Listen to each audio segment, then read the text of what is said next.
يا أيها الذين آمنوا كتب عليكم الصيام আসসালামু আলাইকুম রহমতুল্লাহি ওবরাকাতুহ। আলহামদুলিল্লাহ ওয়াহদা ওয়াসসালাতু ওয়াসসালামু আলা মান লা নাবিয়্যা বা'দা। সম্মানিত দর্শকবৃন্দ, আজকে আপনাদের সামনে একটি বিষয় নিয়ে আলোচনা করব, তা হলো বৃক্ষরোপণ করার ফজিলত সম্পর্কে। আমরা বিভিন্ন জায়গায় গাছগাছালি লাগিয়ে থাকি, আর তা ফলদায়ক হওয়াটাই উচিত।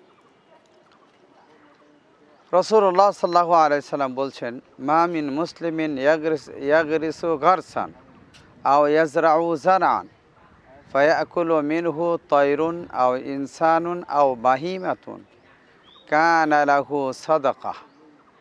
আল্লাহ রসুল বলেন, কোনো মুসলিম যদি কোনো চারা রোপণ করে অথবা কোনো ক্ষেত খামার করে, যেখান থেকে পশু পাখি খায় অথবা মানুষ যদি সেখান থেকে খায় অথবা কোনো জন্তু যদি খায়, তাহলে এটা তার জন্য সদকা হিসাবে আল্লাহ গ্রহণ করে নেবেন।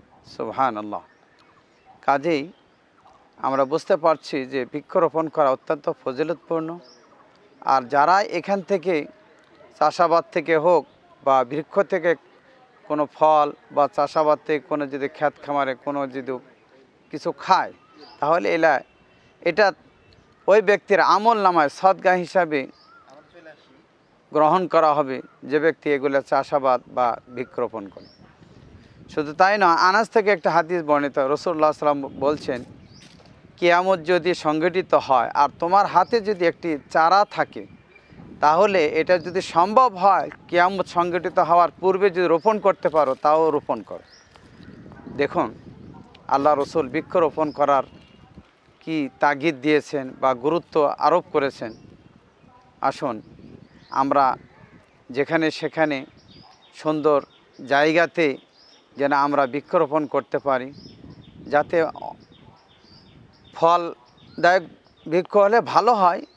ইহা ছাড়াও যদি এমন গাছ হয় যেখানে ছায়া দেবে মানুষকে, তাহলে সে ছায়া গ্রহণ করলেও সে সদকা পরিমাণ সওয়াব অর্জন করতে পারবে। আল্লাহ রাব্বুল আলামিন আমাদেরকে বৃক্ষরোপণ করার তৌফিক দান করুন।